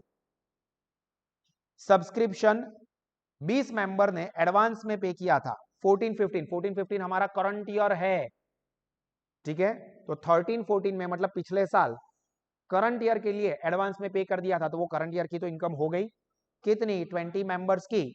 सर पैसे तो दिए ही नहीं है, पर हर एक मेंबर की फीस कितनी है वो लिख के दे दिया है ना, 400, तो 20 into 400, 8000, and subscription outstanding for 2013-14, 13-14 का आउटस्टैंडिंग, देखो 13-14 का आउटस्टैंडिंग, हमारा कौन सा ईयर है, 14-15, 13-14 मतलब पिछले साल का। सर तो माइनस कर दे क्या, यहां पर ये देखना है कि हमको सब्सक्रिप्शन रिसीव्ड कब का दिया है, वो दिया है या नहीं, उसके हिसाब से अभी ध्यान से देखो, ₹45,000 received for current year, current year के लिए, रिसीव्ड इन करंट ईयर नहीं लिखा है, रिसीव्ड फॉर करंट ईयर लिखा है, 45,000 करंट ईयर के लिए सब्सक्रिप्शन मिला, तो करंट ईयर का ही हुआ, तो पहले लिखेंगे, ध्यान से समझो, यहां पर थोड़ा कॉम्प्लिकेटेड है, सब्सक्रिप्शन रिसीव्ड 45,000, ये हमें डायरेक्टली दे दिया है, अभी ये प्रीवियस ईयर का है 12,000, उसको टच ही नहीं करना है, क्योंकि यहां पर ऐसा नहीं बोला है कि subscription received during current year total 45,000, subscription received for 14-15 के लिए 45,000 मिला है, रिसीव्ड इन 14-15 मिला होता, लिखा होता तो वो टोटल हो गया, फिर उसके अंदर प्रीवियस ईयर का भी कुछ हो तो हम कंसीडर कर लेते हैं, तो प्रीवियस ईयर को तो यहां पर टच ही नहीं करना है। अब दूसरा दो गड़बड़ी वाला काम क्या है कि एक, कुछ लोगों ने एडवांस में पे कर दिया था, 20 मेंबर ने 400 रुपए, तो वो तो देंगे नहीं फिर से, तो वो इस साल के लिए ऐड कर देंगे। अब इंपॉर्टेंट चीज, सर ये कहां से लेके आए, ये कहां से लेके आए, ये चमत्कार कहां से हुआ, क्योंकि इसके बारे में तो कुछ बताया ही नहीं है कि करंट ईयर में कुछ आउटस्टैंडिंग है, ऐसा कुछ बोला है नहीं, बट दिमाग यहां पर चलाना है कि टोटल कितने मेंबर है 150, तो टोटल सब्सक्रिप्शन कितना होना चाहिए 400, से हिसाब से 60,000 होना चाहिए, उसमें से हमको मिला कितना है, देखो 60,000 में से 45,000 मिला है, और दूसरे 8,000 ऐसे थे जो प्रीवियस ईयर में एडवांस में आ गए थे, तो वो इस साल नहीं आएंगे, ऑब्वियस सी बात है, तो अभी भी 7,000 ऐसे है जो कि करंट ईयर का है पर मिला नहीं है, और हम लोगों को तो क्या करना होता है, करंट ईयर का सब कुछ कंसीडर करना पड़ता है, तो ये 7,000 को प्लस करेंगे, देखो outstanding during the current year 7,000, वो 60,000 टोटल सब्सक्रिप्शन में से माइनस करके ये अमाउंट हम लेके आए, बैलेंस अमाउंट फॉर रेफरेंस लिख दो। एक्सट्रीम लेवल में थोड़ा टफ करना है तो ये एग्जांपल आएगा, बाकी आगे के जो दो एग्जांपल किए वैसा एग्जांपल आपको शॉर्ट सम्स में काम लगेगा, प्लस ये कॉन्सेप्ट फुल फ्लेज एग्जांपल के लिए भी आपको काम लगेगा। यहां पर हमारा ये सेशन कंप्लीट कर रहे हैं, यहां पर ये चैप्टर की मेजॉरिटी सारी चीजें कंप्लीट हो गई, अब फॉर्मेट अच्छे से रिफर करोगे, बाइफरकेशन हमने कर दिया है, अब नेक्स्ट सेशन में हम इसके एग्जाम्पल करेंगे, तो चैप्टर खत्म, फुल फ्लेज एग्जाम्पल क्लियर। तो यहां पर हमारा ये लेक्चर खत्म, आई होप कि आपको समझ में आया होगा। दोस्तों ध्यान से सुन लो, ये लेक्चर को फिर से एक बार देखना, और जो फुल फ्लेज एग्जाम्पल है उसके वीडियो साहस एप्लीकेशन पर रखे हुए हैं, तो एडवांस में उसको देख लेना, ताकि जब हम एग्जाम्पल करें तो आपकी 100% ग्रिप एक ही अटेम्प्ट में आ जाए, एक ही अटेम्प्ट में पूरा कॉन्फिडेंस आ जाएगा, ठीक है, और फिर एग्जाम में जो भी एग्जाम्पल बड़ा भी पूछना है आने दो, कोई टेंशन की बात नहीं, ठीक है। तो यहां पर मैं मेरा लेक्चर एंड करता हूं, आई होप कि आप लोगों को समझ में आया होगा, आपके जितने भी फ्रेंड्स है उनको भी आप सजेस्ट कर सकते हैं साहस इंस्टीट्यूट ज्वाइन करने के लिए। गॉड ब्लेस यू ऑल, जय हिंद।